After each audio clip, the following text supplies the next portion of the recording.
Hello and welcome to the Build With Baer Workshop. My name is Pat Baer and I'm here to build a model kit and then also a Lego set. I'm throwing the Bear Cave, the Lego, the site, the emote in the chat. If you're currently a subscriber, you can reply with those emotes. If you're a tier 2 or tier 3, you get the site emote, which is chill. Ottoman42 says, hey Pat, I'll say hey right back to you. Welcome. Dirty's here. Welcome, Dirty. Happy to have you here for the stream. I am excited, folks. Aristofan just subscribed at tier 2. That's 32 months. Good evening. Mega huge Lego. Indeed. I'm throwing the Bear Cave, the Lego, the site, the moat in chat. Also, because Aristofan renewed their subscription. Thank you, Aristofan. Appreciate it. That is a 32 months of being a subscriber. You're an old school subscriber, and I appreciate it very much. Thank you for your continued support, especially at tier 2, which is lovely. Folks, yeah, as mentioned by Aristofan, we got a big Lego set coming. Oh, well, there we go. Dirty just gifted a bunch of subs. So I'm going to say the names of these people, and then while I also take away the subs thing, we'll put that there. We'll take this away. We are now on a hype train. Lashbrook also subscribed with Prime. That's 42 months on a 42-month streak. Maybe the answer to some sort of question. Who knows? Lashbrook, thank you for that. Also, welcome. I have to say this now. Eric Stifler. Stifer. I said Stifler. I'm sorry. I'm sure you get that. Eric Stifer. Commander Canty. Ty Steak 50. Boom Cannon. Sag West. And I'm going to say Harrible. H3RB13. And then Dirty wants me to ring the bell, so I will ring the bell. I'm going to ring that bell. Hey, Sag West, I am not a member of you, but I will at some point. But also, you take care of me because I've been on SAG after shows, so thank you for looking out. I don't know if SAG West is any way associated with the Screen Actors Guild / American Federation of Technical Artists. I forget what AFTRA stands for, but thank you, AFTRA. You're the TV people, and then you merged with the movie people into one more powerful union, which is awesome. You made a union of your unions. But welcome, everybody. Thank you, Dirty. Bumping me back up. Appreciate that very much. We're in what I like to call the safety zone now. Which is more than 50 subscribers, it's awesome. What I was saying about Lego. So, the Penelope high grade, we've been working on it. We're almost done. We've got to do the back of the shoulder pieces, and that's it.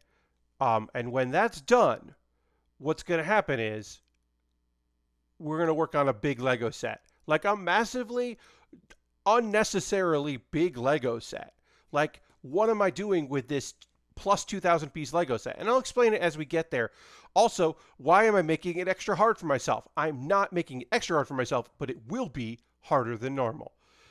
Evening Bear Cave says, Dirty, I almost didn't make it in time for tonight's stream as I caught up in the most dreaded of southern traps, the four-way stop wave off. Oh, yes.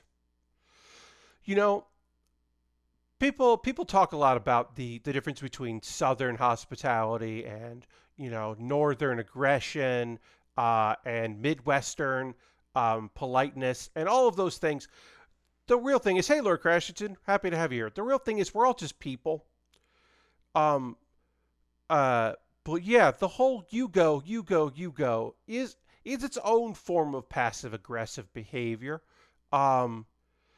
Because it's that thing where it's a competition to be polite. Because look, politeness comes from a genuine place often, but like sometimes it doesn't, and we can admit that. Sometimes politeness does not come from a good place. It comes from this is what I'm supposed to do place, or I'm a good person, so I do this, and everyone will know I'm a good person kind of place.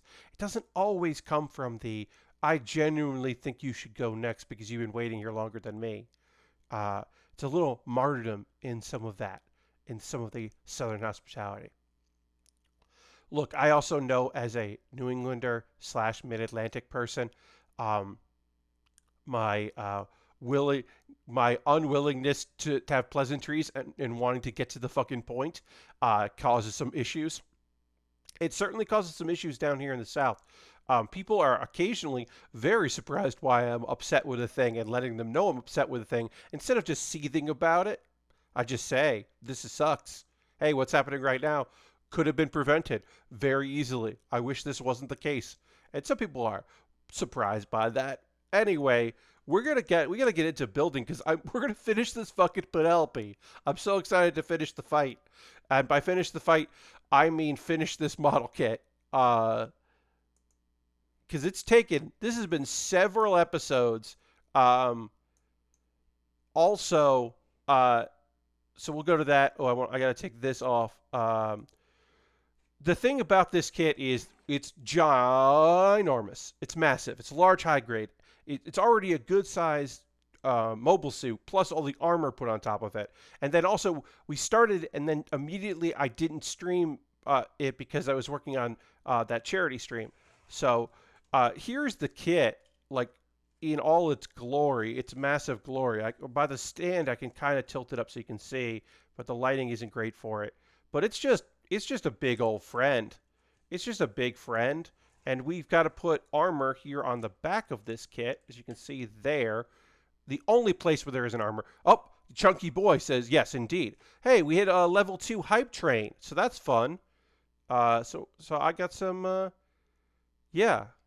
People got some hype train emotes. Yeah, we hit a level 2 hype train because 8 subs happened within a small period of time. Yes, hi Ian, welcome. Choo choo indeed. You know what? I'll also say choo choo because why not? But yeah, so you can see here in the back. Oh, look at this. There's just a piece of gray there, and you can almost see colors that aren't white on the back of this kit.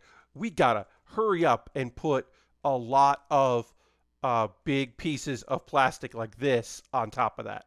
That's the foghorn leghorn of Gundams. Yes, it has been called the chicken. I like to refer to it as a swan.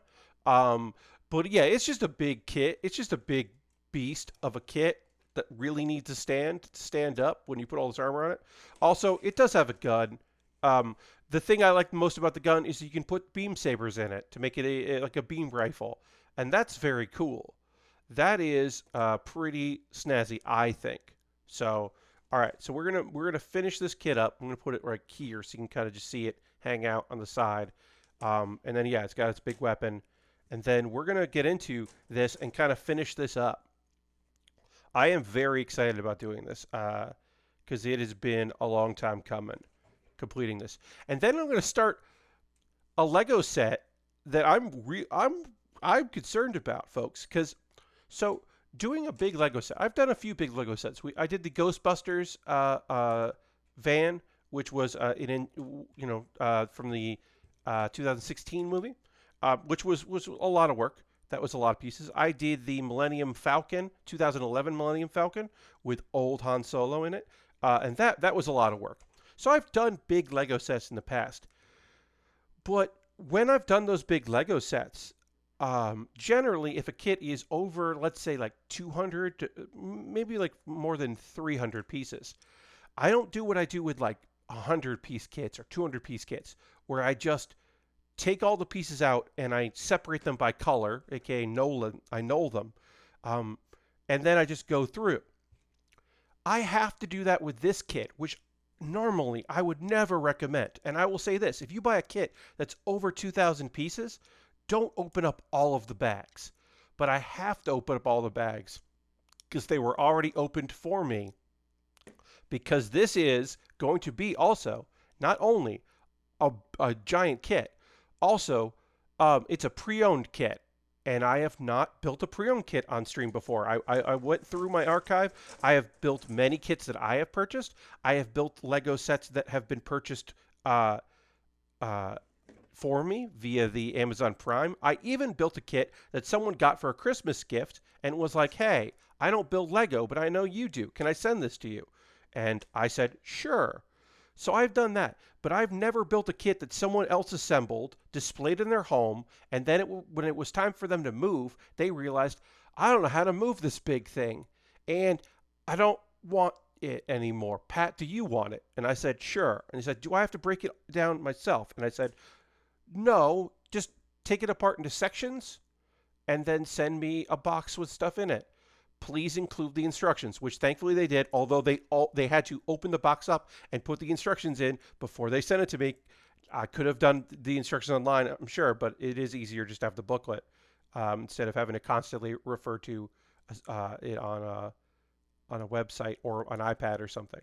So this is going to be odd. Like, it's going to be an interesting thing because it's a lot of pieces. And I didn't know what to do. How do you do that? So, like, if I hadn't done any work to this, if I had just gotten all the pieces and broken them all down and put them in a container, which is my original plan, the knolling would have been the rest of the episode. Whenever I finished the Penelope, all of the rest of the episode would have just been knolling, and then I would have had to finish it on another stream. So I knolled it by color. So I have like Ziploc bags with like the same color in it. And then what I'm going to do it, and I minorly like put the pieces together. What I'm going to do first is go through and kind of do that and get everything together and kind of laid out. I thought possibly it had occurred to me the possibility that I could maybe find every piece that was in every bag and reconstruct the bags by like going online and seeing what was in each bag and then like sorting, going through that. And I realized that would take hours to do. So I'm not going to do that. Now, if it turns out that my method here of just doing the bags and then like kind of sorting it and then going from there, if it turns out that that doesn't work at all, then maybe I'll go in the process before Thursday of going through each one and kind of reconstituting a bag. And I don't know if that's going to work. That tiny ship I built Saturday before last had no paper instructions. There is a 6-panel instructions on the inside of the box lid. Jordy, that's not a great way to build a thing, even if it is small, in my opinion. That's not a great, having like 6-panel instructions inside of a box. I'm worried that this is sounding more like the 1,000-piece puzzle. So, Aristophan, I don't think it is, because at the end of the day, it's still Lego. Now, also, if you go bag by bag, if you do the bag method of just, hey, I'm going to take this bag out, I'm going to build until it's time for the next bag, you do avoid a problem I might run into, which is there are pieces that look kind of similar. There are different greens that kind of look similar. Like, we'll go through it when we get there, but like, is this supposed to be a black piece, or is this supposed to be like this dark blue? In the instructions, this dark blue could look black, and I won't necessarily know. So what I might end up having to do is, if, let's say towards the end of the build, this is all supposed to be black on top here, and I don't have all the black I need, I'm not going to feel bad about going with blue in a spot if I messed up. I am giving myself permission to be like, you know what? I didn't do this perfectly correct, but it's fine, because I am taking a large undertaking. This project is an undertaking, and I am okay with it being not perfect. So that's kind of where I'm at with this. It's one of those things where I'm like, this is going to be fine. It's going to be great. It's not the puzzle piece thing. It's just a large model kit that I wish, or a large Lego set. I didn't want to. The offer was genuine and generous, and so I didn't want to turn it down. Because an old friend of mine made the offer, and I was like, this is good. This is a good thing. I think this will be a fun thing to do. Excuse me, sorry. This will be a fun thing to do on stream. So I accepted. And then I looked up how many pieces it was, and then I was like, oh, that's a little difficult. So basically, I'm building this kit on hard mode, not hardest mode, because if I was building the Lego set on hardest mode, I would not have instructions at all. That's the hardest mode. Hard mode is I'm not building it bag by bag, which for a large kit like that, you would want to. Also, odd, because there was a couple dog hairs as I was disassembling it because it was on display. And so that was weird. I haven't ran into that in a long time of just having like animal hair. Because, when you have a pet, hair just gets everywhere and you can't avoid it, especially with Lego. So that was like, unexpected. Bonus pet hair. Um,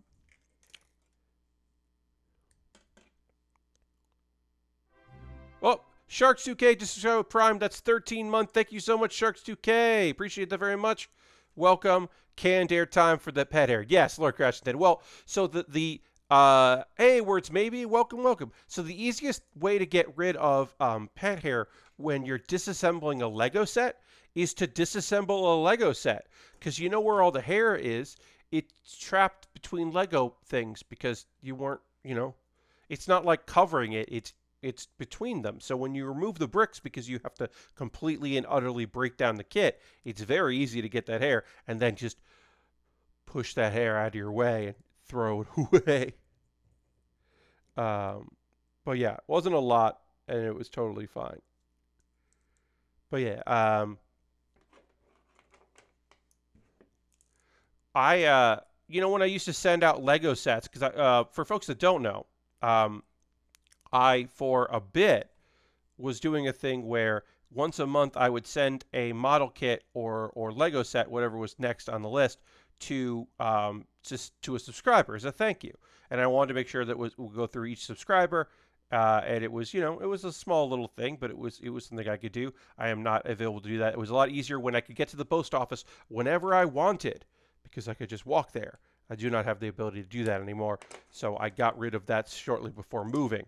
Also because I'm trying not to keep all of the kits for that long.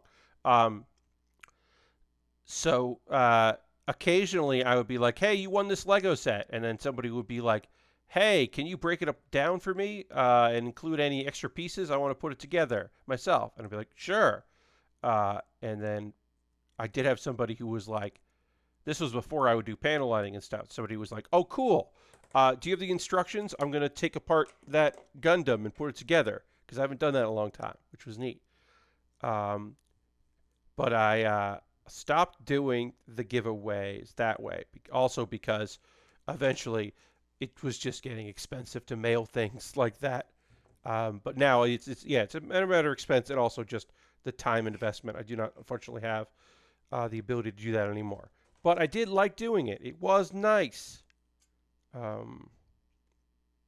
right, so E1. We need E1. I took this out earlier by mistake, because sometimes I snip out things without thinking about it. If it's towards the end of a stream, I get ahead of myself and I clip out the wrong thing. So put that with this. Oh yeah. Is that done? Yeah. There. Let's see. Is there anything I want to talk to you about going on in the world of Pat? So let's talk about this. This comes somewhat out of nowhere, but I am reminded of this fact, a couple of facts, and I want to share them with you because they were brought. They were. I was reminded of this. So when we talk about reality television, the general consent, obviously understanding is that it is that there are different levels of reality and different styles of reality, and it is always important to know what the differences are there and what is being presented as fact, what is being presented as fact that is truthful, that has been presented with a lot of writing, heavily edited, or things that are presented as reality-based television that are completely scripted and totally fake and not real at all. Don't worry about it. That's everything from shows that they're based on reality but scripted, rewritten, posed. There are cameras in places there shouldn't be. When someone calls somebody and there's a camera where suddenly in the room with the person they're calling, how would that happen? Things like that. Right down to House Hunters is presented as reality. They have already paid for that. If a couple is moving into a house on House Hunters, they have, before the show airs, before they film anything, they have already put a down payment on the house.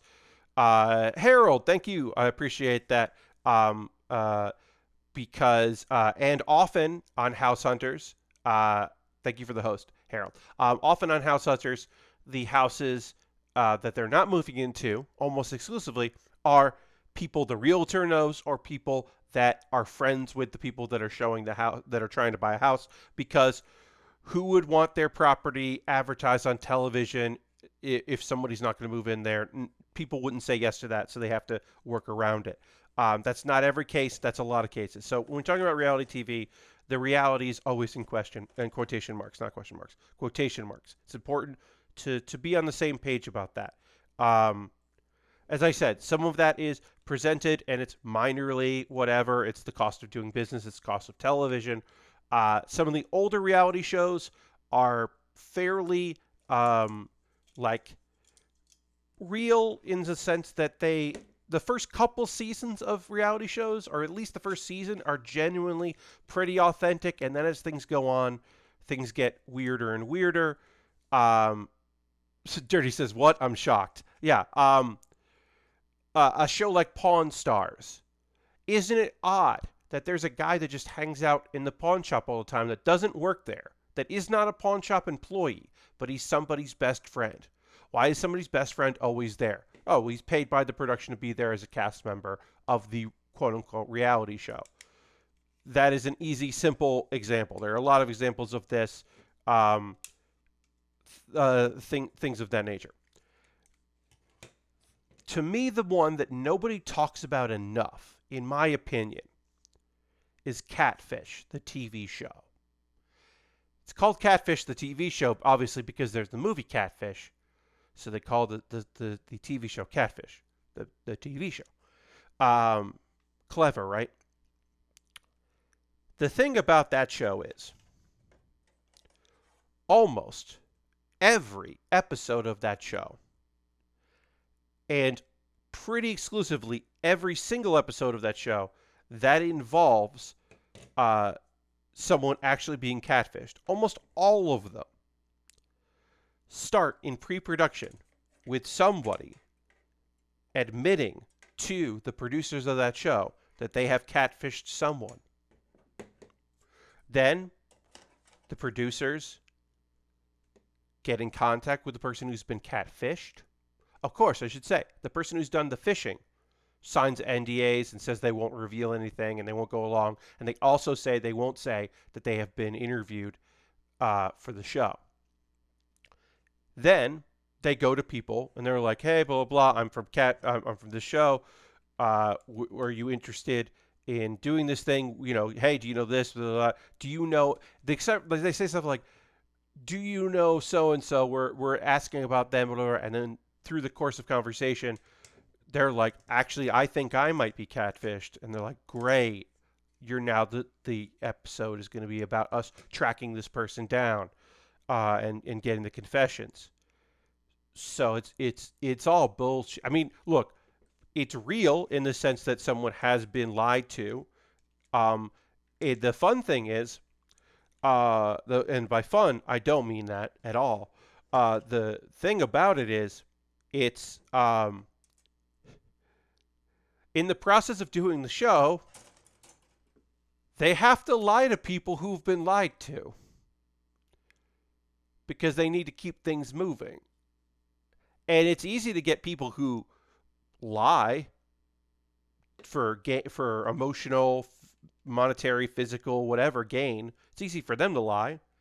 So they support liars in their effort to lie for the purposes of profits. And then they also, of course, lie to the people who've been lied to in their intentions of why they're interviewing them, why they're helping them, learning more about it and to make good television, with obviously all the while knowing that this person has been catfished because that's how they get there. They say that people approach them.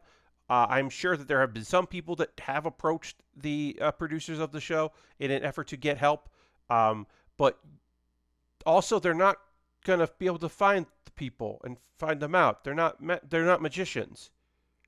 They're research teams hired by MTV and paid a pittance because Viacom doesn't classify those shows as television shows. They're reality television shows.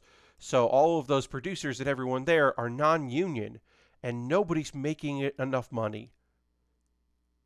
So of course, their researchers aren't going to be able to mysteriously track down people. They have to start with the other people. They have the advantage the entire time. Um, a lot of this came to light in the UK version, which was canceled and never aired, but they were planning on making the UK version of Catfish, of the TV show, because they were having trouble finding catfishers in the UK. So they had to put out ads looking for catfishers that was basically like, hey, have you been lying to somebody? And would you like to come clean on our television show? It was basically the ad they put out there, which is a whole piece of work and a whole piece of garbage. But yeah, it's that one's the best one. Also, Nev from the movie and the TV show took improv classes at the Upper Ed Citizens Brigade Theater several years ago, right when the movie was about to come out. Because, and I do not quote, I quote a friend of mine who told me, who was his teacher, that he expected that this was going to kick off his acting career. And I mean, it did, because he does have to act on a TV show. He has to act at people and pretend like it isn't all bullshit. And he has to pretend to have some sort of empathy and humanity, which he doesn't, because you can't have that and work on that show. Like, I understand prank shows, ha ha ha, but like, it's not a prank show. I mean, jokes on, I guess, the people who are been hurt, that they'll continue to be hurt, and yes.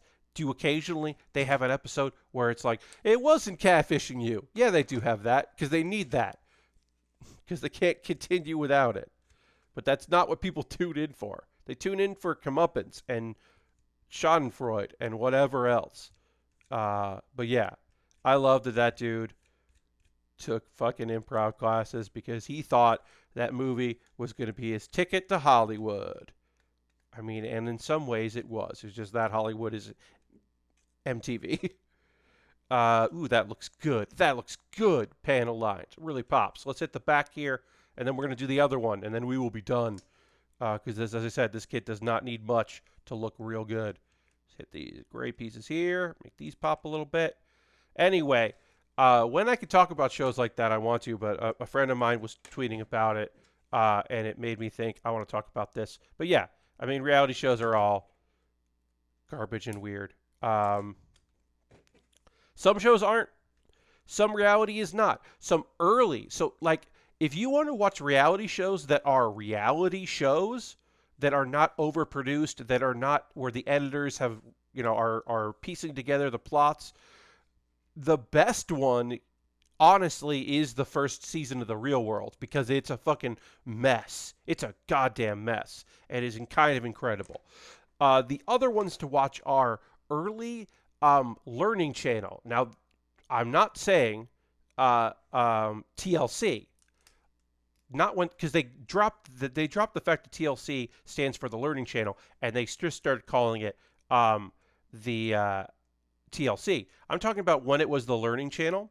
Some early docuseries reality shows on that network are really interesting, because they don't know how to do reality TV yet. Also, A&E.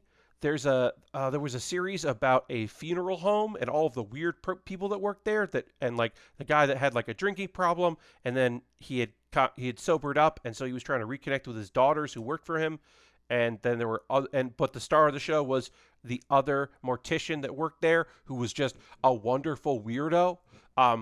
It's the blueprint for a lot of work-based reality shows where they are scripted, like, something like Ace of Cakes. Ace of Cakes is okay, this is how you do a weird workplace reality-based television show in the style of these other shows that came before it. Or like, did you know that the Osbournes, Ozzy Osbourne and family, that the reality show they had wasn't the first reality show they had? They had another one, and there's another daughter that was on that one but didn't want to be on the second reality show. She was on the first reality show, which is a very different kind of thing because it's like it's just a different point in their lives. But yeah, there's like another, you know, like another daughter who refused to do anything with this show, the second one. Um, but yeah, early reality shows are definitely a trip, and I recommend um, going through like a rabbit hole on YouTube of like people that talk about those things. You can find them pretty easily. I don't have links for you at the moment, and I apologize for that. I never have reference stuff like that when I'm ready, but it is an interesting thing to look at those reality shows. I mean, we were talking about Joe Millionaire, or sorry, we were talking about not Joe Millionaire. We were talking about the Joe Schmo show the other day about the reality show that was a fake reality show, except the main person on the show didn't know it was fake. He thought he was on a real reality show, but everybody else was actors, including one of the guys that would go on to create Always Sunny in Philadelphia, that plays like the pastor in that show, reoccurring, and also Kristen Wiig from SNL was on the first season of the Joe Schmo show. That is some weird television that happened. And Ralph Garman, L.A. Radio legend, was the host of the show because he was known in LA but wasn't known other places, so it was easy to do. All right, let's put this thing on. We got another one to put on here, but I kind of want to see how this goes in. So this is going to go in the back of this kit. But yeah, reality shows are a trip. I do like workplace-based and people-based, but as I said, I genuinely only like the first couple seasons or even just the first season of those shows, because after that, after a while, they just become, they run out of stuff to do and have to become like, you know, American Chopper is an interesting show up until the point where they're like leaving they have to leave the workspace because they're going to go race expensive race cars around a track. Or, well, we got to get this motorcycle to we got to pack up this motorcycle because we're judges in a motorcycle show at Daytona. And you're like, why? Why? You're what? Wait, what? Like, they have to invent these things of like, well, today Junior's going to go up and fly with the Blue Angels. And then we're going to make a Blue Angel themed motorcycle. And you're like, oh, you ran out of like interesting clients. And now you have to like make shit up. Okay. And then like, yeah. And then the guy that was like one of the, you know, whatever minor character was interesting on your show left because he didn't want to be on TV anymore. So, you know, like, because the contract fell apart or whatever. Okay, so you can see the back of the piece there now. That's all that is. It's got a weapon on it, which is right there, which is pretty neat, because this kit definitely doesn't have... This actually surprising about this kit. It's all armor. It's very little weapons, which is odd. Generally, you would expect it to be like a lot of weapons. Like it's got room for it. It's just like, no, it's got a gun. It comes with a gun, and then the shoulder shield or the arm shields can hold a beam as well. It doesn't have beam sabers. It's weird. Anyway, we got to build the other one of this that goes on this side, and then we'll be done with this lovely big bird. But yeah, as I said, I often competition-based reality shows often get better as they go along because they find their footing, and then like somebody who shouldn't be a judge but like help develop the show is a judge, and you're just waiting for them to quit or get replaced. And so like eventually those shows become good. I still use the free motorcycle mount on all of my like level WoW tunes. Oh yeah, I forgot about that. Motorcycle mount, yeah. But it's one of those things where like competition shows are generally, as I said, in the opposite. Sometimes the first year of a reality-based competition show, right out of the gate, people are fucking nailing it and having a good time. Not the show nailed it.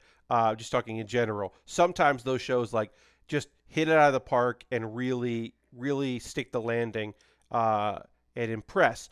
But often it takes a little while for those shows to get good and find their footing. Whereas, as I said, the rawness of early reality show seasons. And sometimes they're not. Like, um, like you'll see, I've seen, casting ad things for, hey, do you work at a tattoo shop? We are looking for an interesting tattoo shop. Um, and then you find out that, like, some of the people that work in the shop on the show stopped working in the shop a while ago or never worked at the shop because they're interesting characters or they're whatever, or just like, yeah, somebody's friend, somebody's relative. It's not really a family run business, but the family is interested and really wants to be on it. And then you get there. Um, but then, like, yeah, then sometimes you just get things of like, hey, we're trying to find the best carpenters in America.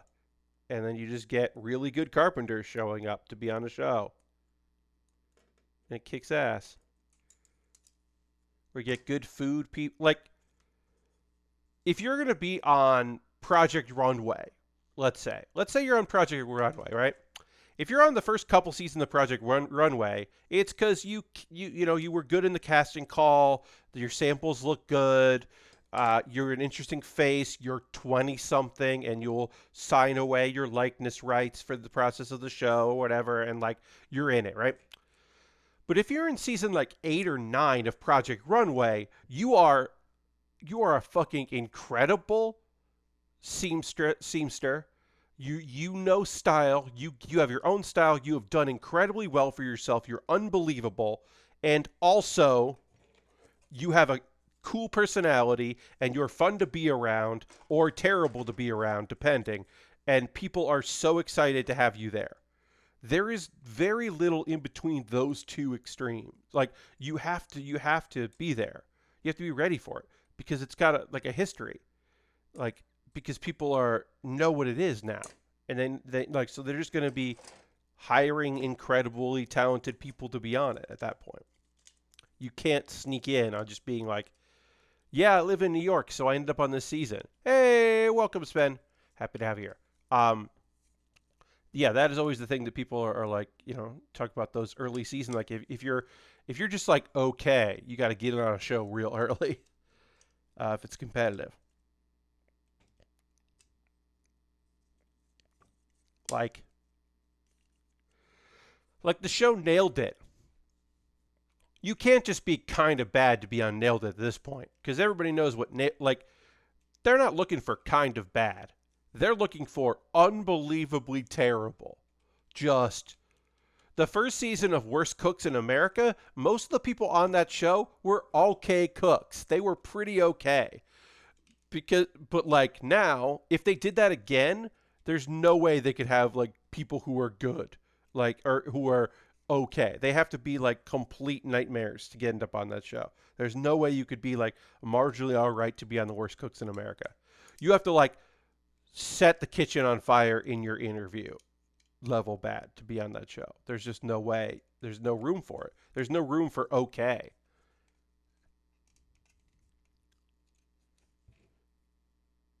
I don't know. I have opinions on that.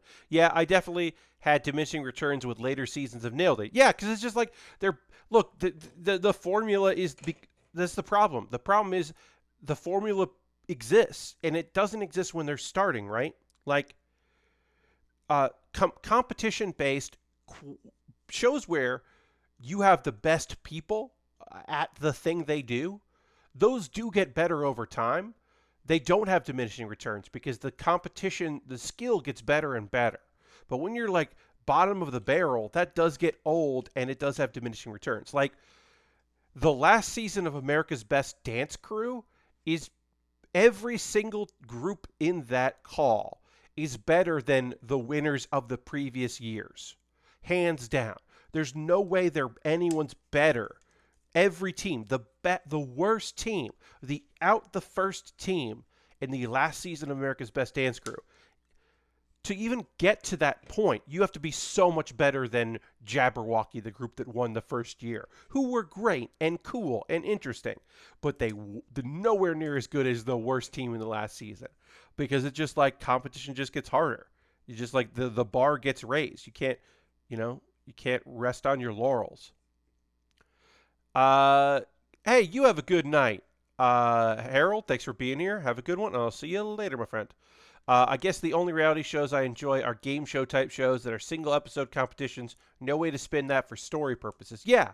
Okay. Yeah. So like, yeah, single episode things like there. Look, I have a soft spot in my heart for shows like American Ninja Warrior. Like those kind of competition based reality things are interesting. I enjoy them. Um, Taskmaster is a show that people kind of found in the pandemic. It's existed for a while, but it just seems like it'd be a show that kind of hit the zeitgeist. There's a bunch of British competition reality stuff on YouTube that's exciting and fun, and you could check that stuff out. And I like those. I think those are fun. Um, Panel shows have never really taken off here in the U.S. Every couple of years, Comedy Central or E or um, or True TV tries to get panel shows off the ground here. They're definitely more popular in the UK and in Australia and in Japan.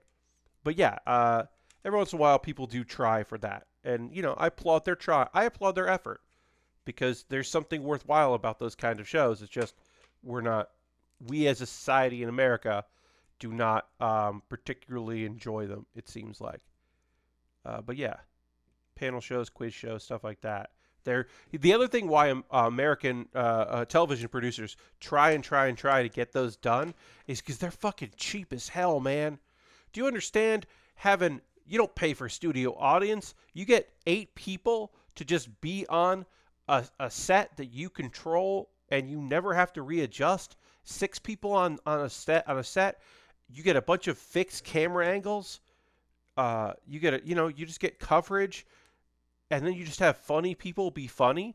But the main problem is, one, we as a society in America have decided we don't really like those shows. And when I say we, it's a general assumption that we don't.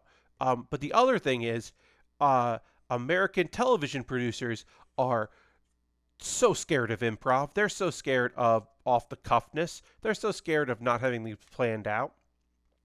Um, the closest we've really gotten to that was a push was there was an attempt years ago.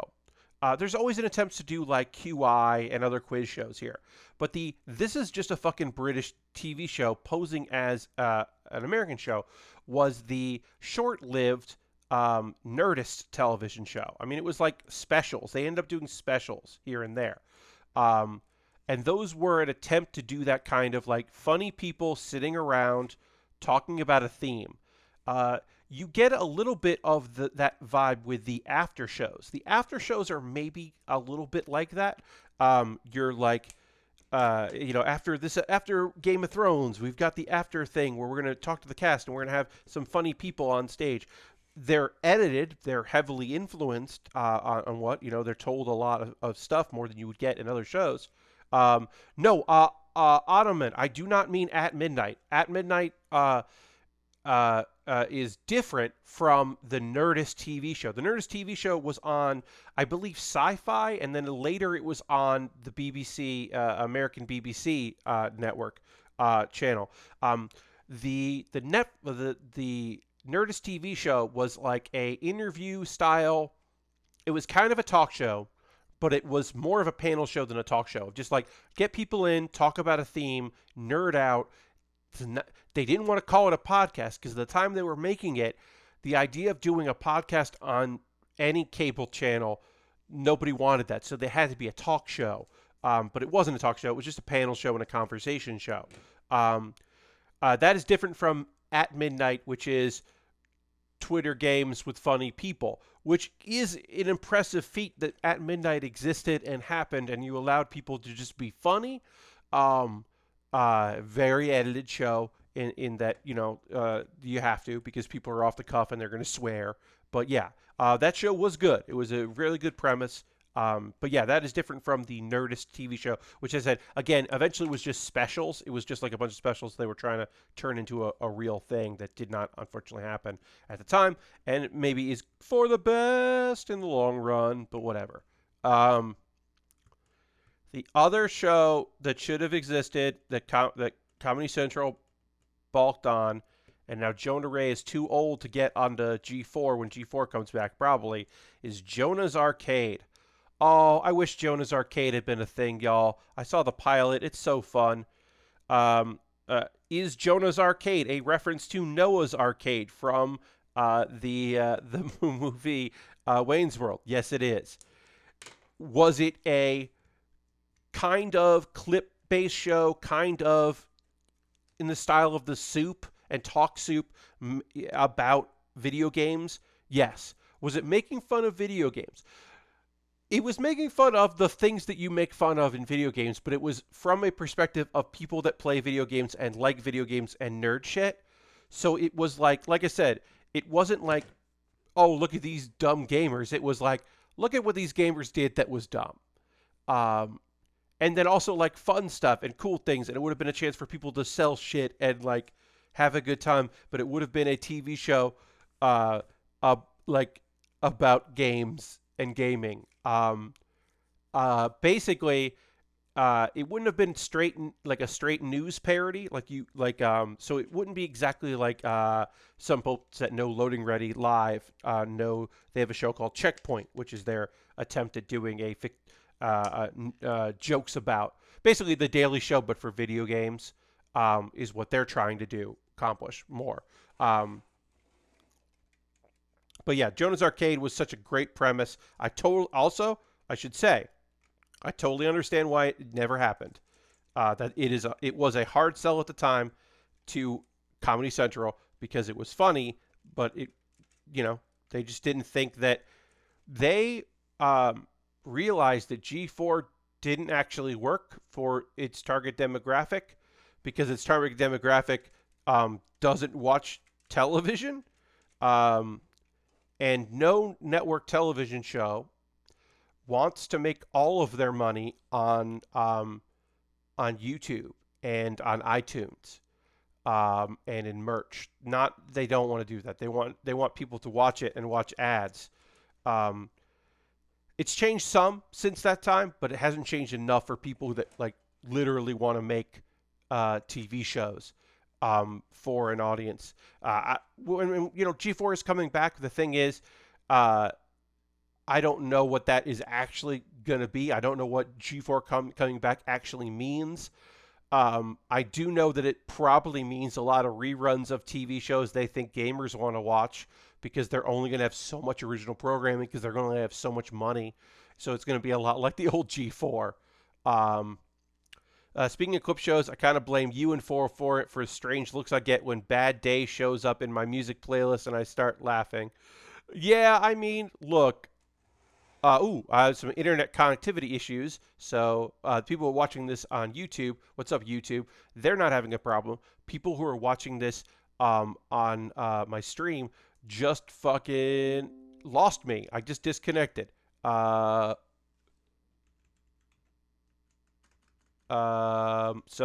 folks watching this live, I am attempting to reconnect, and hopefully I will soon, because my internet seems to be down. So I'm going to stop streaming. I'm going to keep this recording going as I attempt to reconnect to the internet, and hopefully I will be able to, because I would like to connect to the internet and continue the stream. And we'll see if that happens.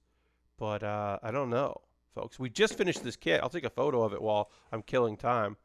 And hopefully everything will work out and we'll get reconnected to the internet. Okay.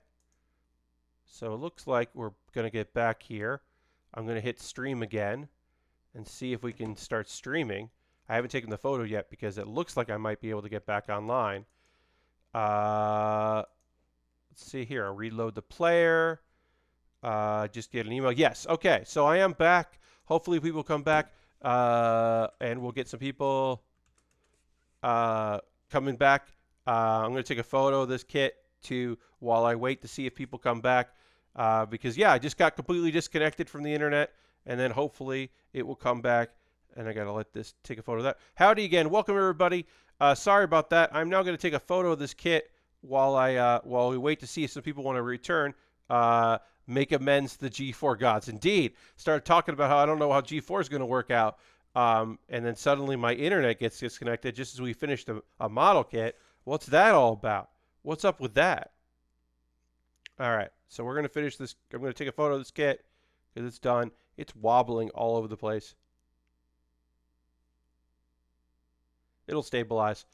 But yeah, welcome everybody. Sorry about that internet connectivity problems an hour into the stream. Who am I? I'm going to take another photo of this kit. And that's it. This kit is done. Yay, back. Yes, I am back. I'm going to retweet. I'm going to reply to my original tweet and say, internet went out for a sec, but I'm back. All right. So, yeah, we'll give a chance for people to reconnect, see if they can come back in. Hopefully, people will rejoin us. I should say I apologize for that going down. But I don't have any control over my internet here. So hopefully we will have no more problems at this point. But, yeah, this kit is done. We had some extra pieces from that I think are going to be in a different version of this kit. But we are done here with this. So we can say goodbye to the Penelope. You are a fantastic kit, and now we are going to put you aside for a while. I'm going to need a lot of room before I do that. I'm going to put this aside because we are going to need so much room. I don't need any of these things because we're doing Lego now, so I don't need this. I'm going to swap to strangers. There's strangers. Great. Take all this there. Strangers thing. Because, yeah, we're going to get into that. Put that stuff there. Take these. I'm going to keep this for emergencies. Because sometimes the brick separator can't get some pieces out. And you can use that. And I'll talk to you a bit about this kit and what we're working with here. We got 2 books here, big old books, and we've got a lot of Lego, just a massive amount of Lego here to put together.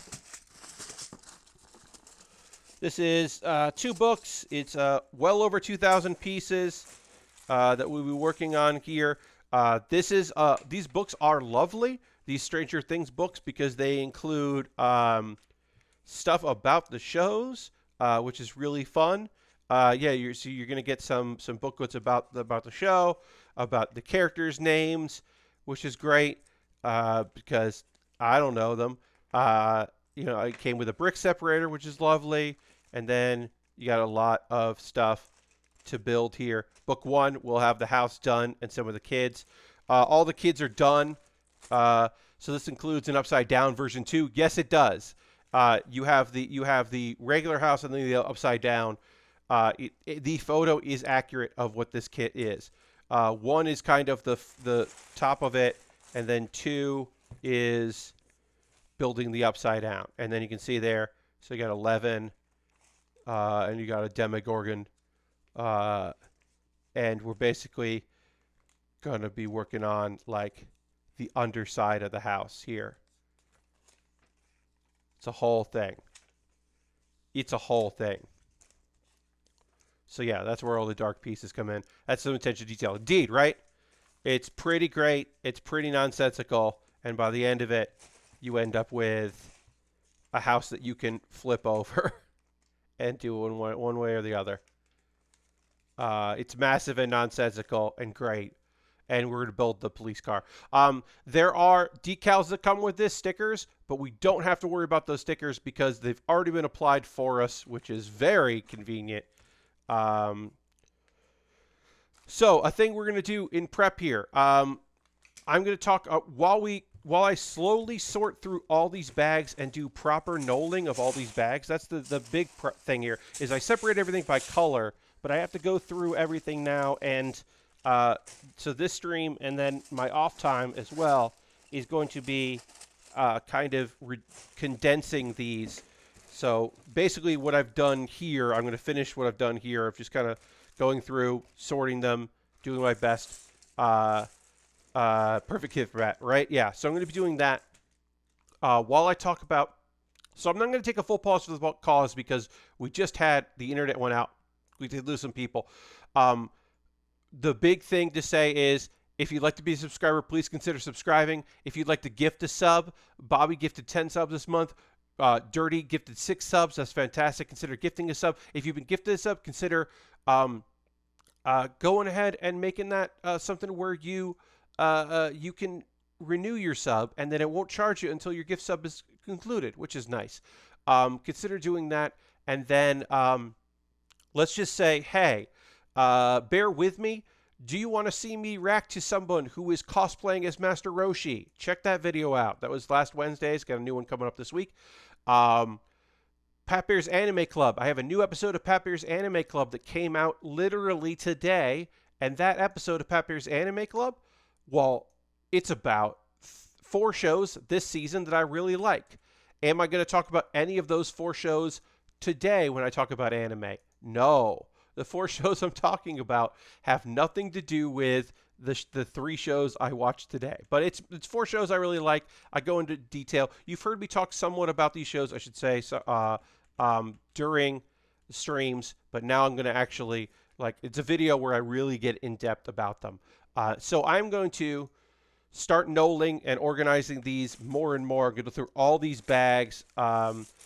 And then we'll actually get started with the build. But some of this stream is going to be me talking about anime that I watched and then me going through that. But yeah, if you're watching this later on YouTube, all of the links to things are in my show description.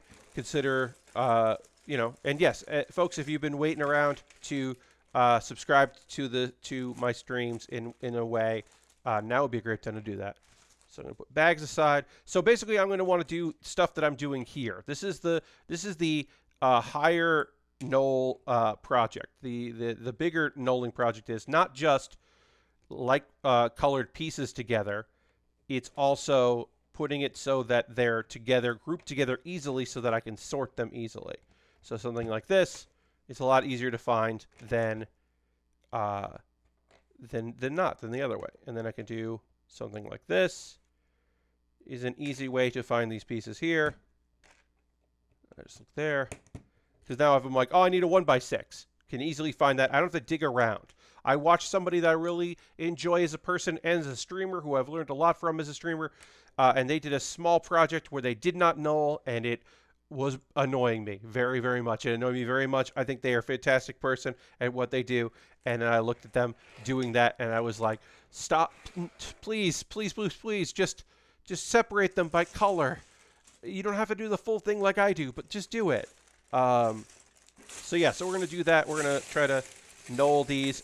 As you can see, the decals have already been applied because, as I said, this kit was built. If you missed it, this kit was built by a friend of mine who was like, hey, I don't want this and I'm moving. Would you like it? And I said, yes, I would.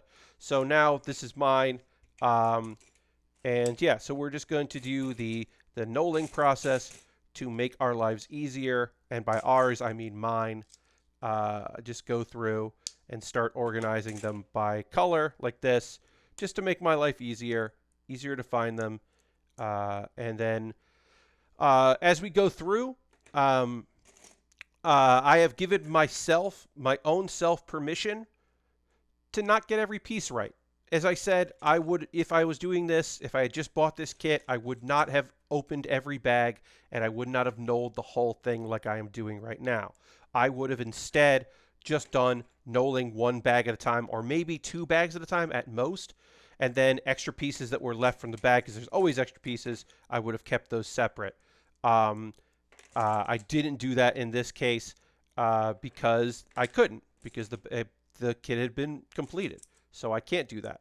But I would do that on my own in the future, and I do recommend that for people if you are thinking about if you are getting a used kit. Some friends of yours were like, hey, I have this.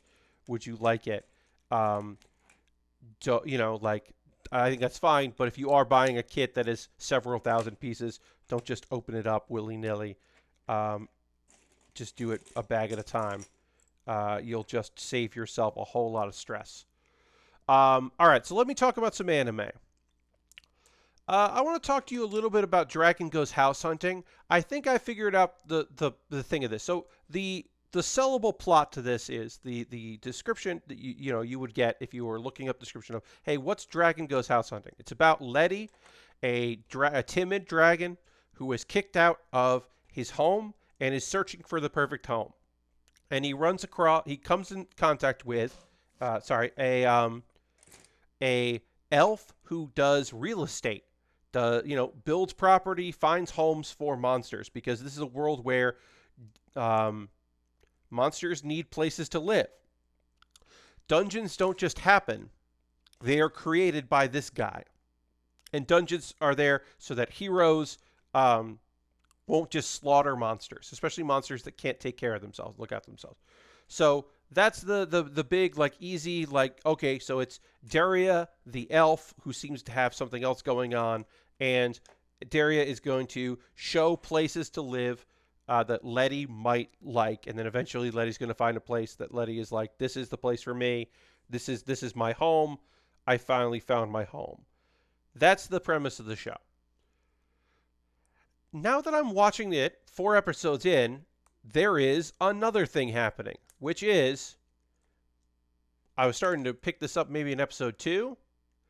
I feel like Daria is giving Letty life experiences, trying to make Letty easier to have a better chance of survival. I think, Daria has alternative motives. Not bad ulterior motives, ulterior. Not bad, but like pronounced. Like Letty just wants to find a little place, but I think Daria is giving Letty life experiences so that Letty is better off when it comes to finding that place, and will actually be able to appreciate that place. That's my guess. This episode is, hey, you can build an igloo here because you said you wanted to be left alone. I found you this place, but this place, because, humans won't come here, but also it's going to be harder to survive. So let's have a test. Let's have you stay here. The test does not go that well. Of course, Letty is being watched by Daria the whole time because, as I said, this is, Daria testing or training or something for Letty. But Letty has a rough time trying to survive in this environment, which, you and I would have known. Yeah, of course, Letty's going to have trouble. Letty eventually gets captured by a whale and swallowed by a whale, and you're like, oh no, is our dragon dead? No, our dragon's fine. Our dragon is inside the whale, and also inside the whale is a ghost of a merman named Davy Jones. Davy Jones is great. And there's some shenanigans in there. It's pretty fun. Also, Letty did find an egg, and Letty was like, oh, it's an egg. I can eat this. But then it was like, wait, there's something inside it. I want to try to find this egg's parents. And at the end of the episode, Daria's like, all right, we'll find another place for you to live. This obviously didn't work out. We all knew it wouldn't. The egg hatches, and it's a bird, some kind of bird creature. I don't know what, because we didn't say. And that bird immediately is just like, Papa. Calls Letty Papa. And thinks that Letty is its Papa. So now our dragon friend has a little bird. And I mean, I was going to keep watching this show because it's cute, but I'm definitely going to stick around for a cute bird. The opening animation does indicate that there is also some sort of creature, female creature, a humanoid or monster or something that also joins the crew, but we have not met that character yet, so I cannot tell you anything about it, except that, yeah, I'm sure she's cute and fun, because that is kind of what the show is. It's a lovely, lovely series. I highly recommend it as a fun little thing. It is not as chill as I imagined it was going to be, because it's not like, because when you hear the premise, oh, this dragon wants to find a house and like meets a real estate agent that agrees to help. I was expecting like, oh, okay, so what's wrong with this place? Not, oh, this elf who I think is a demon, know is a demon lord and is pretending to be an elf, or is an elf that became a demon lord, whatever. uh, is like trying to like help this dragon with somewhat tough love, and then also some stuff is gonna come down and happen. I'm sure some things will change. Things are afoot. I was it's more than I was expecting, but it's also not as cozy as I was hoping. So with that caveat, I still think Dragon Ghost House Hunting is fun, and maybe you'll like it. So maybe you want to check that out. I don't know. It's on Funimation. A lot of the shows I'm watching this season are on Crunchyroll, but my absolute favorite show, Super Cub, is on Funimation. So it is worth having the subscription for that. Whereas sometimes it doesn't feel like I'm like, oh, maybe I don't need all these shows. Or I don't need both. But this season, I was like, well, my favorite show is on one, and a bunch of other ones I like are on the other. So gotta have both. Seven Knights Revolution Hero Successor. Is this show based on a mobile game? Of course it is. With a name like Seven Knights Revolution Hero Successor, it's obviously based on some sort of mobile game. It could not be. Of course it is. It's fine. It's a fine show. I was hoping that this episode would have world building, but this episode it wasn't the fan service episode, but it was the like cool down episode. Like let's have these characters interact with one another and just be like kind of silly and get into hijinks. Like a big element of this episode was the student council president has a cat and she's not supposed to, so she and our main dude have to try to get the cat who left the house or left her room without getting spotted by what's her name, Shirley, who's the tough, stern voice of reason on the student council, the head of the disciplinary committee. So this episode's biggest moment was like, let's goof around and find this cat and not get in trouble and not get spotted. So, not the strongest episode. Next episode, it looks like we might have our main character find out more about the hero that doesn't talk to him but allows him to use his powers, which is a weird thing, and everyone's commenting on that. So maybe we'll get like backstory about like the world or characters or something. The only intriguing thing about this episode that I would definitely want to say like, oh well, this part was cool, was there was a part of this episode where the Stern character maybe is actually childish. So either she's actually childish or she's in a secret relationship with one of the other girls. But my guess is that they're teasing that she's secretly in a relationship, but actually she has somebody that knows her secret, which is she likes to be babied and coddled and is actually the cute girl, but she acts stern. That's my guess, and it's not the better story, which is that like two of these characters are in a queer relationship with one another, which would be way better than her just being childish and then also probably getting a crush on her main guy because he's not an important, doesn't seem like a cool character and is the main character, so girls have to be into him because that's the only way this works. All right, we got a lot of gray pieces. I'm putting all the gray pieces over here. I have knolled that. Is somewhat organized. It's time to move on to our next bag. We'll do this color. I finally watched Super Cub, and it was hilarious how much Reiko shows off her cub. It was like that ProZD bit about before and after discovering a subreddit for a hobby. Yes. It is fun to see the extremes of, why isn't this doing what I want it to do? Let me check the manual. Ooh, I'm still struggling a little bit. And well, yeah, I got a postal cub, and of course I had to modify it, and this is how they do this thing, and blah blah blah. And well, really, if you want to do this, and actually I know a guy, yeah, like Reiko, like their friendship is definitely, or their relationship is definitely like, oh, somebody else with a cub that I can talk to about cub stuff with. But yeah, she is very fun. I'm glad you're checking the series out, Lashbrook. I love it. It's by far my favorite show this season. It has not disappointed. Whereas like those Snow White notes I still really like, but I kind of like what episode 1 promised more than what episode 2 delivered. Meaning, those Snow White notes, if you haven't seen it, folks, it's about the basic premise is a dude lost his sound. He is his grandfather dies, who was an incredible shamisen player. He's a good but untrained shamisen player, and he's just kind of lost without his grandfather. So he basically moves to Tokyo and like just kind of like tries to start a life and find something, and he meets some broken people in their own ways, that are broken in different ways to him, but still broken, and starts to try to build a life for himself. And you're like, oh wow, that's cool.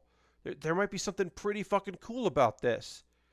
There's something to this show that I'm intrigued about, and the music fucking kicks ass. And then episode 2 is like, psych. Now you got to go to high school just outside Tokyo and figure out all your shit, and then join a shamisen appreciation club, and there's probably going to be a competition coming up soon. And you're like, wait, what? What the fuck? This is a high school show? God damn it. You tricked me. You fucking tricked me with those Snow White notes. The music is still incredible, but like, it's less good than I want it to be. It's just less good than I was hoping it would be. That's all there is to that. Her discovering the existence of goggles was a little ridiculous, though. Lashbrook, I mean, I just really take into account that this girl just, like, the real thing is, and I think it is a suspension of disbelief. Like, she knows what goggles are. It just didn't occur to her that you can wear goggles over your helmet instead of having a windscreen. Because she just, like, hasn't thought about motorcycles. Like, she knows what goggles are. It just didn't occur to her that that's something she could use. Because my real assumption is, Lashbrook, the part where she dreams about about riding her motorcycle in the open air, I honestly feel like that might be the first time that she ever dreamed about a thing. I just think this is a girl that, like, doesn't, like, have ambitions or dreams at all. And, like, so yeah, it wouldn't have occurred to her, oh, goggles, cool. Also, the fact that their version of Google is called Goggles is a fun thing, but also was weird in this episode because of the fact that there's 2 different kinds of goggles. But the fact that they call that their Google is Goggles is a good bit of business. But yeah, I can see what you're saying, Lashbrook, about it being a little far-fetched, but I just think this girl is just not creative or or hasn't had any opportunity to be creative, and is just kind of like, we're watching her come out of her shell, and it's kind of incredible to watch. I really enjoy it. It's real quiet. It's the thing that I look forward to. Like, on Wednesday, I'm going to get up. I'm going to do what I got to do. If I have work to do, if I've got emails, if I've got correspondence, if I've got anything going on, I'll do all the stuff I have to do. And the first thing I can do in my time is going to be watching the next episode of Super Cub, because it's appointment television for me. Appointment internet. All right, got another bag. So yeah, so I'm just nulling stuff here. That bag I had nulled. The black bag here I have nulled partially. This process is just going to suck. It's just going to suck for a long time, because I'm just going to have to kind of get things organized the best I can. I got a bunch of big boxes to just kind of organize this stuff into, and I'm going to have to do that. As the kit gets bigger and bigger and we start actually building the kit, then these piles will decrease, which will be great, but that will be a process. All right, so one more anime I want to talk to you about is Let's Make a Mug 2. T-O-O, not the number 2, even though I did the 2 thing. It's Let's Make a Mug 2. Let's Also Make a Mug is another way of saying that show. And it's fine. This show is just, like, they were talking about having a competition, and I was like, oh no, I don't want that in the show. Believe me, they haven't said anything about that competition since they brought it up. It was just a light plot device to move things forward. This episode was mainly about our main character, Himiko, she wants to make a bowl because her father, she broke her father's bowl, his favorite bowl, and so she's like, "Well, I'm in this pottery club. I'm going to make a bowl for my dad, and it won't be exactly like the one he had, but I'll try to like make something that he will be proud of and he will like and he'll enjoy using." And she later finds out this was the first quote unquote useful thing that her mom made, because when her mom first started making making pottery, she made weird stuff, and he was like, "Just make me something useful," and she made that, and then he used it for like 20 years. Um, so that is um, cute as hell. And adds a lot of pressure to her. And it's basically just her being under pressure.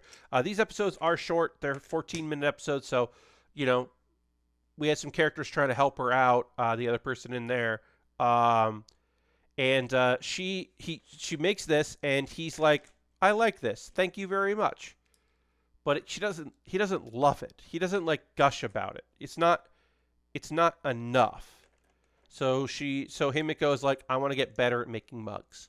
And that's the episode. Like I said, this pressure of this upcoming event hasn't really occurred. There hasn't really been a lot of pressure. We'll see if pressure builds up, but it's still pretty much just a light little lovely series about a girl finding out about the world of pottery making. Yeah, I mean, I still think it's cute. I still recommend it, but it's not as good as I would like it to be. And it is clearly an advertisement for Tajime City. And nothing is more apparent that this show is clearly sponsored by the tourism board of a region of Japan. That the fact that it comes along with live action video content. Now, generally, folks, live action content is nothing new. This isn't like Gal and Dino, where it's just characters. It's not like the live action version of Laid Back Camp or shows like that. Like that, those exist. They're out there. There are shows that are like those equivalents.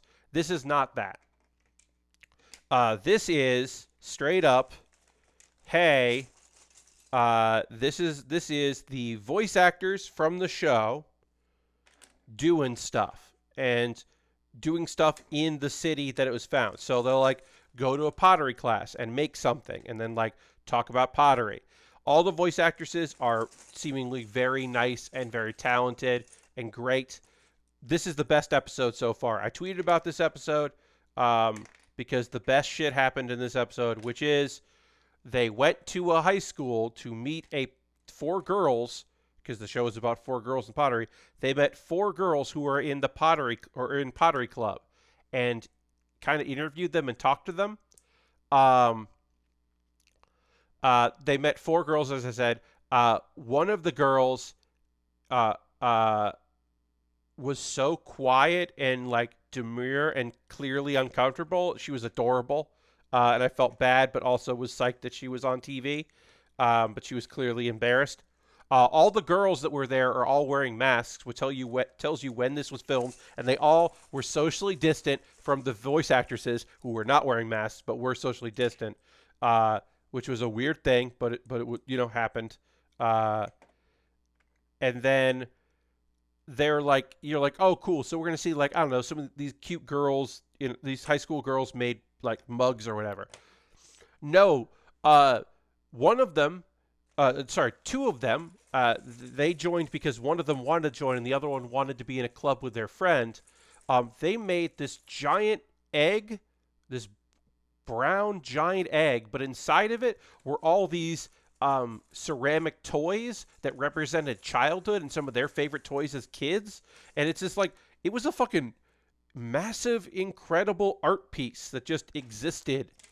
And then this other girl likes making she makes giant size lips and eye sculptures. Please check my Twitter.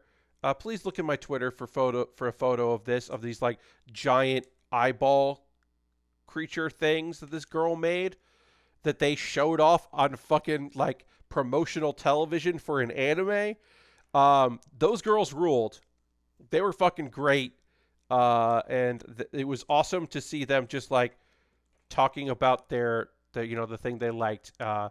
He's, as I said. Oh, and then also the VOs went to a museum attached to the Mino Wares company. Mino Wares, who do like a certain percentage of all ceramics in Japan. They're like huge, and they're a very old company.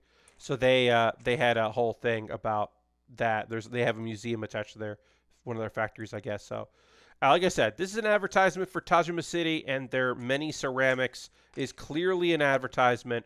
Don't get it twisted. Don't think it's not. But of course, all anime is advertising. Generally, if there was a manga, it's advertising. It's trying to increase manga sales. Like, it's all a racket. It's all a thing. God, there's so much pieces here. I shouldn't have pulled the black out. I should have started knolling another color, because this is just going to be just doing this, going through big bags of parts and then disassembling the parts and then getting to this point was such an effort. This was so much work just getting to just a bunch of bags this was like Saturday. My Saturday and my Sunday was just slowly sorting this, and then like these are all tree pieces. These are all just tree pieces that I stacked together. Like the tops and bottoms there, you can see there of the trees. That's all this. It's just a lot. The nice thing is that like you can see like there's like this is the color of the top trees, and then this is the color of the bottom trees. I'm guessing. But like you can kind of guess, so like I won't have to so theoretically I won't have to like do a lot of guessing of like, oh, which color is this, because it was like I'll be starting with all the lighter colors and then moving on to the darker colors. That's my guess. I could be wrong. I'm probably wrong, but that is what I'm thinking. So yeah, I just got a lot of pieces here, and I'm gonna constantly having to like move things around and do all that. But I did want to get some knolling done while I talk to y'all.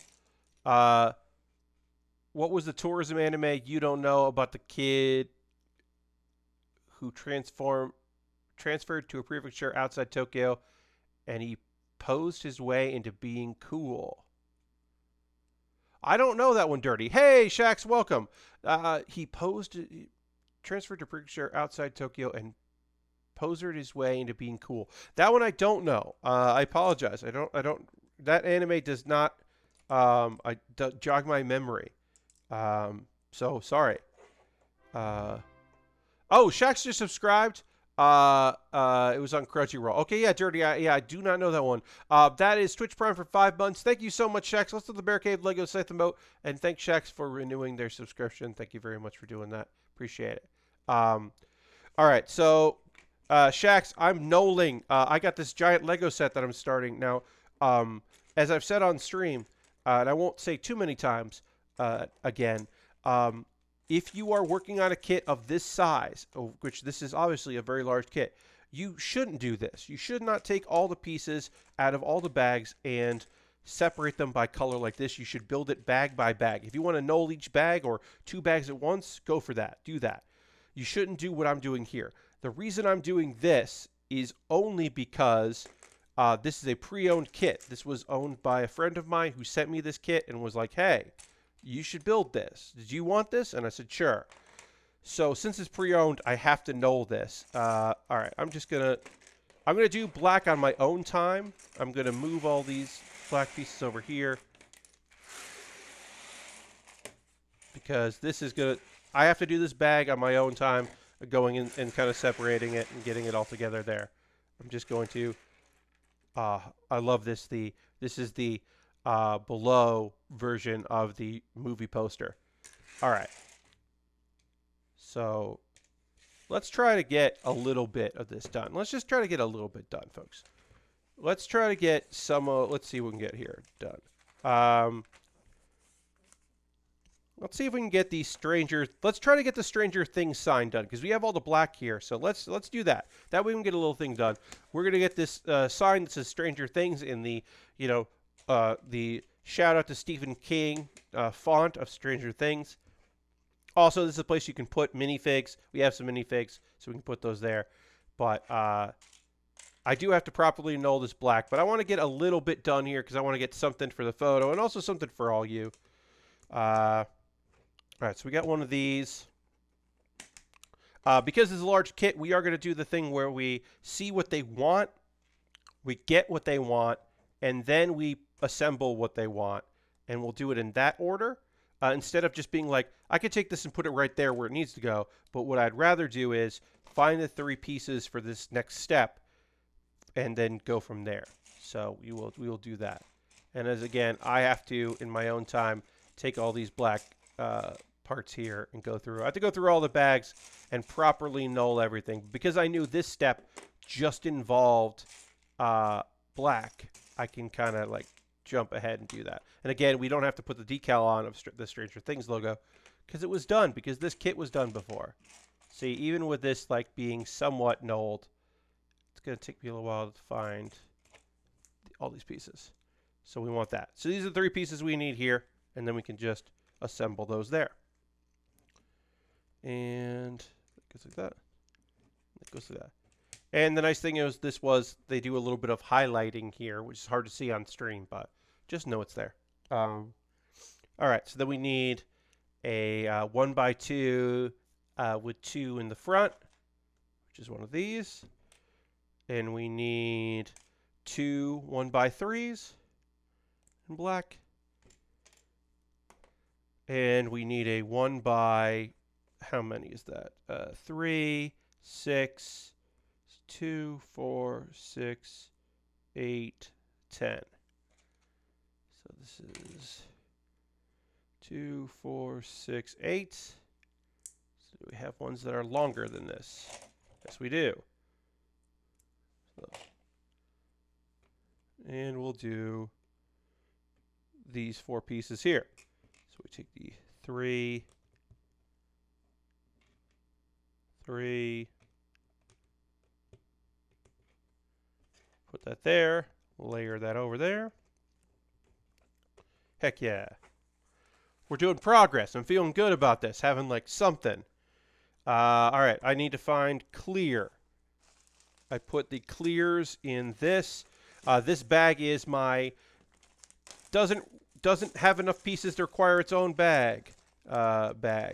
So sometimes when colors, I don't have like a lot of them, they end up going in a bag. And then I'm going to have to just dig out. And then eventually this won't be like this. Oh yeah, we got all our kids there. I can take out all our minifigs while I'm doing this. Look at all the characters that I don't know. I know that one. It's 11. That's Mickey, I think. There's a bike. Again, ask me anything about Stranger Things. That's Demigorgon. I know that. I know that's the Demigorgon. No, its head fell off. There's the Demigorgon with its weird legs. Its custom legs. But yeah. Here's a kid that I gave a walkie-talkie to. Here's a kid that I gave a slingshot and a flashlight to. Oh. This guy's got a sheriff's hat. A deputy's hat or whatever. So put that on there. Cool. But yeah, this is my extras bag. Got that there. So I need one of those. Put all these in there. But yeah, this will all go in assorted. Like these, even though these are, I do have colors for this stuff.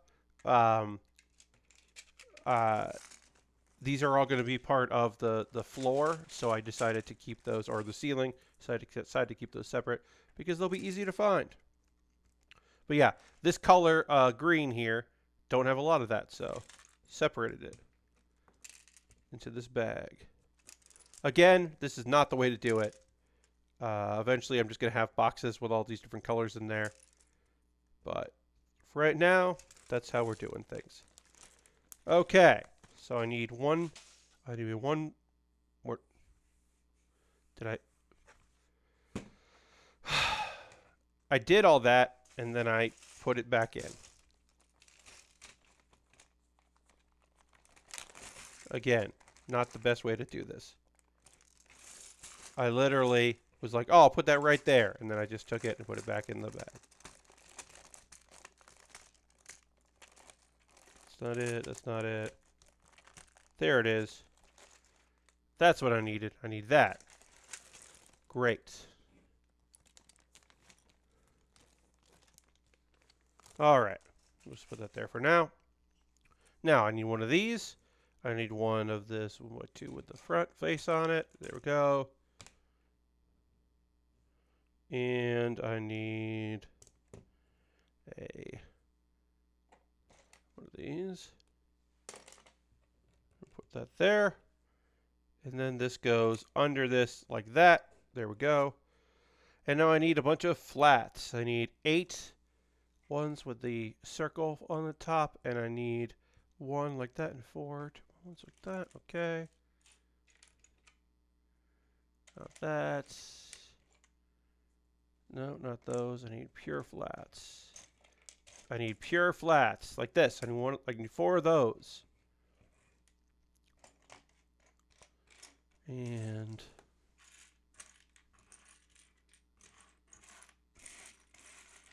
yeah, this is why doing full knolling, if you have something like this, really helps. But as I said, did not have this all full knolled. That's going to be my project for Thursday, is to get all of this fully knolled and organized to have some semblance of making my life easier. I mean, this is still, like I said, can't use this because this has a decal on it. It says at Christmas. So can't have that. Need to save that for future, which is fine because it's not like this is in place of another one. I just need to get one of those. So now we're going to do that.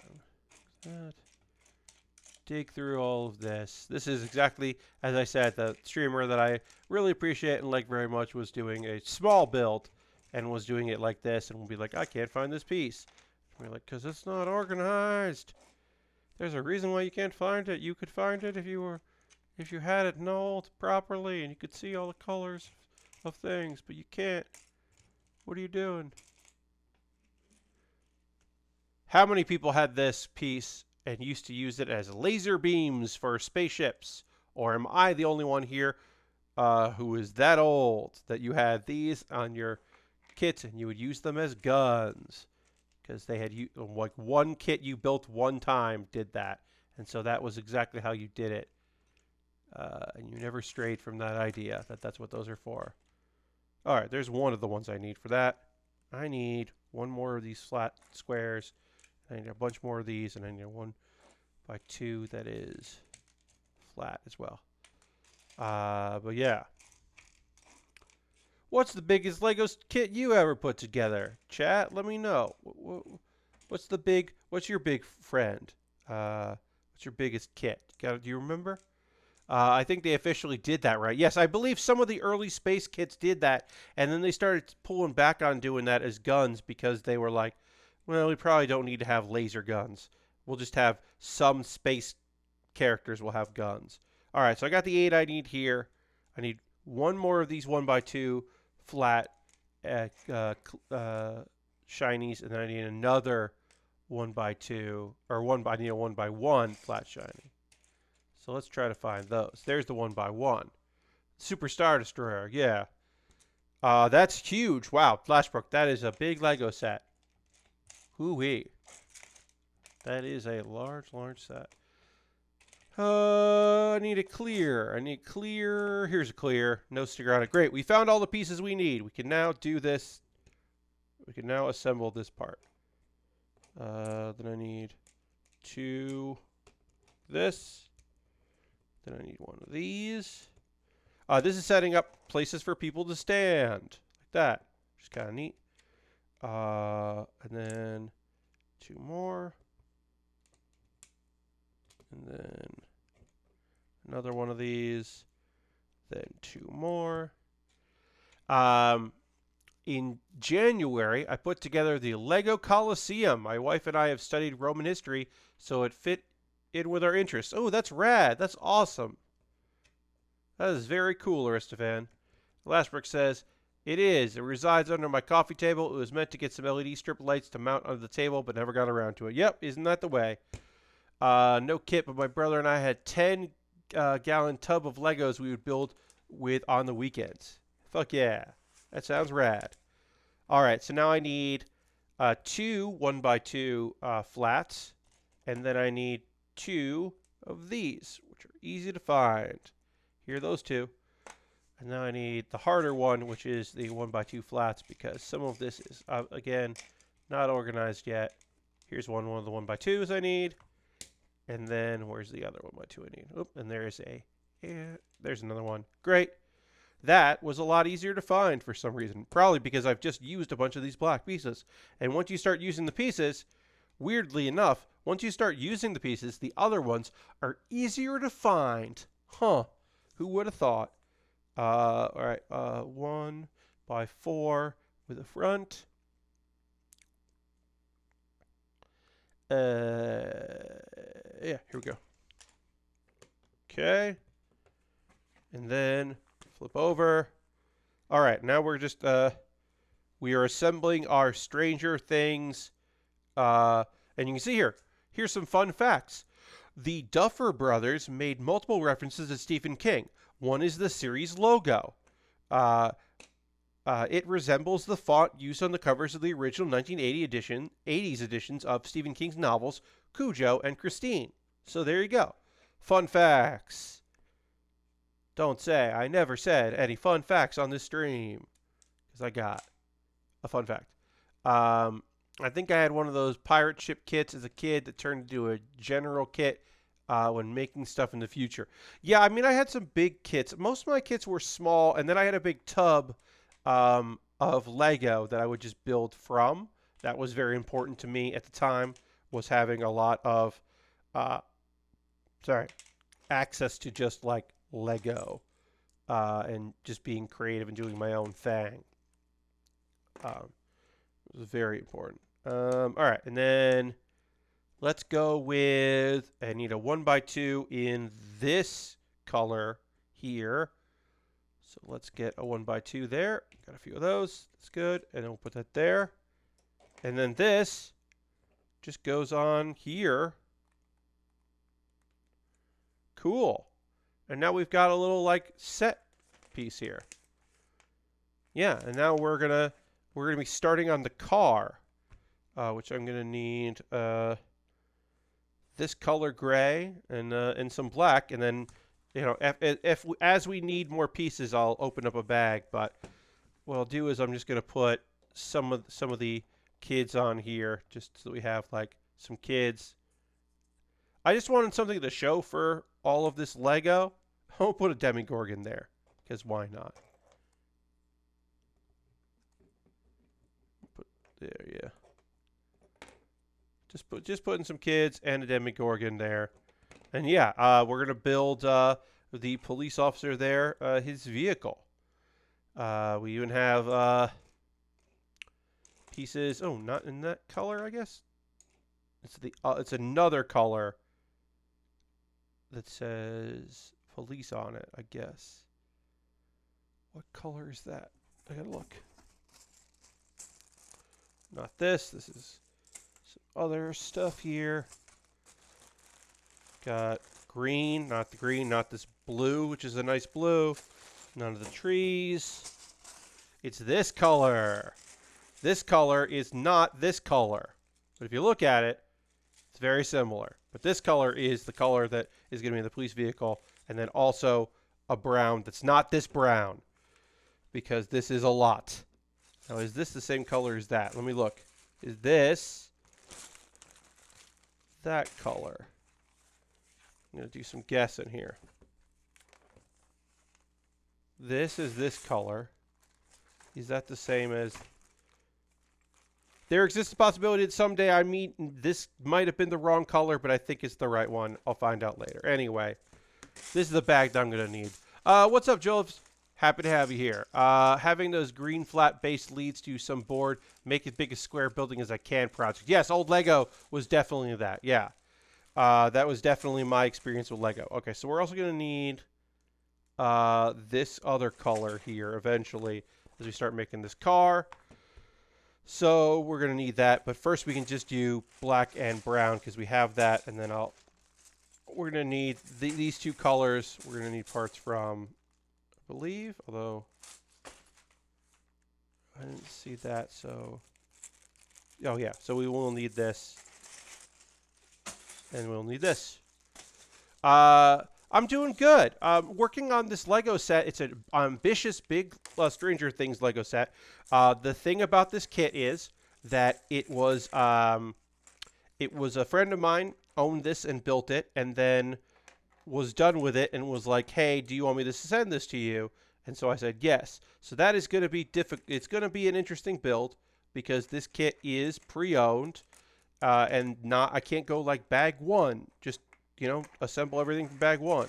I have to basically have all of the pieces and then kind of figure it out as I go. So it is not impossible.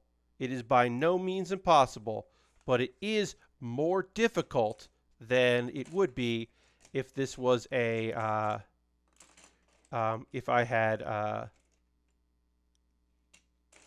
just like opened bag one, removed everything from bag one.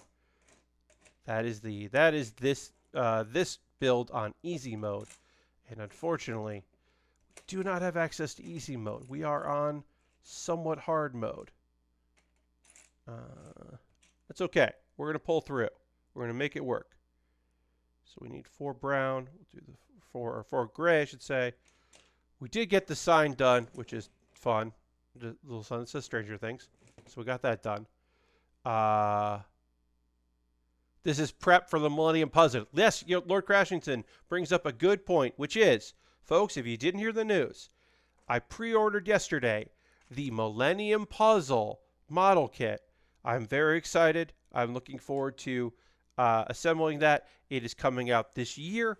I pre-ordered it, and I am excited to put it together. If you didn't see the news of it, didn't hear me talk about it, basically what it is the Millennium Puzzle, aka the thing that currently contains, or at the time contains, the soul of Yami, who Yugi releases by completing it. So the way that the thing works is, it's a model kit, and you're getting all the pieces, the puzzle pieces, but you have to build the puzzle pieces together. And then once you build the puzzle pieces together, they don't have instructions for you to complete the puzzle. So you have to go from, well, I've built all the components to, well, I've assembled the components into an upside-down pyramid, and now I have an upside-down pyramid, and then I can release the Pharaoh, and then it's time to do the duel. But we're not at that point yet. That's coming, but I did pre-order it from USA Gundam Store. It is available in the places you can pre-order things: Gundam Planet, Big Bad Toy Store, USA Gundam Store.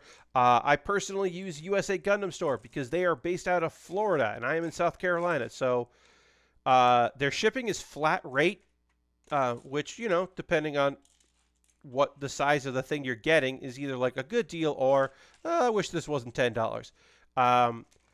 I personally, in the year 2021, for various reasons, don't recommend using Amazon to pre-order things, mostly because Amazon does not charge you ahead of time for your pre-order. They charge you when your item ships, which is great, especially if you don't have the money right there. But they just take as many pre-orders as come in, and sometimes they don't actually have the supply to fulfill those pre-orders. So if they've run out of supply, and you pre-ordered, and you could just like not get one, and then you didn't pre-order it somewhere else, so then you can't. Then you have to like scramble to hope that other places have it if you want it in a timely fashion. Now sometimes, because it's Amazon, they do get restocked really fast, and oftentimes they will get restocks before other places. But I would still say, if it's a thing that you're like, I want this when it comes out, you want to probably go through Amazon. I'm trying to look for a 1x2, this piece right here. Again, like I said, I do have to go through all of the black here and properly knoll, which I have not done. But yeah, The ad copy on the USA Gundam Store listing, according to you, it will need to slide and rotate pieces to solve it. Yeah, it's a fucking puzzle. And yeah, you're getting the pieces, and then you're like, okay, well, I put these things together, and then it looks like this. And then you're like, okay, well, if I go like this and this slides there, this will be like the only time in my life where I will be encouraging backseat, building, for people to be like, oh, I think that goes there, and I'm going to be trying and not trying to force anything and making it happen, trying to get that pharaoh to come out. It'll be a great build. I'm looking forward to it. All right, so we'll get a little bit more of our car done here. But yeah, basically before every stream, I'm just gonna have to open bags and Noel, and I'm gonna like look ahead to see what I might do is the delay will be fun for that. Yes, Lord Crashington, it'll be very fun for that.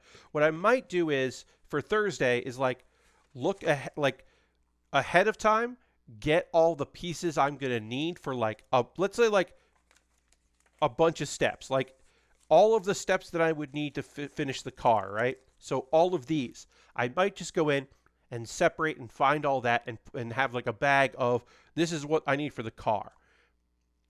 Just to move things along with the build, and so I'm not hutting and pecking. I believe I will do that for Thursday, and that should help help me out quite a bit. I can't do that like so far ahead because I don't want to do it too far ahead and then I can't find anything. But I think that's the way to go for Thursday, is to like look ahead, plan ahead, and like, so instead of having all these black, I'll just have what I need for the next like 12 steps or something like that. And I think that if I do that, this won't be the impossible task that it feels like it is. It'll just be hard. But we are going to stop there. We're actually going to end the stream here with what we've got, which is some things. The built tiny frame of a car. We've got some people here that we'll just kind of pose because I'm going to take a photo of this. But we got all our minifigs done because I didn't do that, so they're done. But we'll get them all kind of situated there, and I'll take a photo of the Stranger Things logo. We'll put you on a bike. There, now you're on a bike. And that's going to do it for the stream. Thank you all so much for being here. Are we going to raid? Of course we're going to raid. Don't you worry about it. We're going to go raid somebody.